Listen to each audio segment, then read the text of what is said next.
Il-gas għal ġenerazzjoni tal-elettriku. Weda li saret minn Gvern Nazzjonalista 14 il-sena ilu iżda illi dwarha baqa' ma sar xejn. Fl-4 Ottubru tal-1999 fil-Parlament Joseph Bonnici, dak iż-żmien Ministru Nazzjonalista Servizzi Ekonomiċi u llum Gvernatur tal-Bank Ċentrali, iddikjara li l-Gvern qed jikkunsidra li jinstalla pipeline li jforni l-power stations ta' Malta bi provvista ta' gas naturali. Żied li minn aspett ambjentali, il-gas naturali joffri vantaġġi kbar fuq iż-żjud, kemm fuq id-diesel kif ukoll fuq il-fuel oil.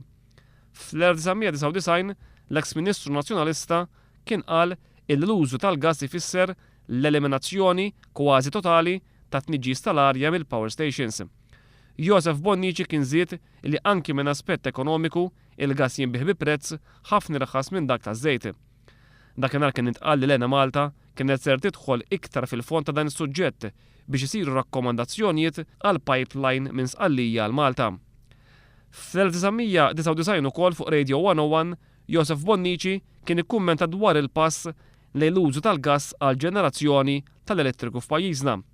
Ikkwotat mill-ġurnal tal-Partit Nazzjonalista Nazzjon, Bonnici kien fissra dan il-pass bħala ir-regal tal-millenju għal Malta għaliex bih kien ser jitnaqqas it-tniġġis tal-arja, speċjalment mill-power station tal-Marsa. 14-il sena wara mhux tal-li baqa' ma sar xejn fuq il-pipeline tal-Gvern imexxi minn Lorenz Gonzi nefaq 200 miljun euro biex xtara power station illi taħdem bil-heavy fuel oil li fl-1999 Joseph Bonnici kien qal li huwa qar mill-gass kemm mill-lat ambjentali kif ukoll mill-lat ekonomiku. Il-Prim Ministru llum qed jgħid li l-pipeline se jkun lest fi żmien mill-inqas 6 snin oħra, 20 sena sħaħ wara l-wegħda tal-eks Ministru Joseph Bonnici.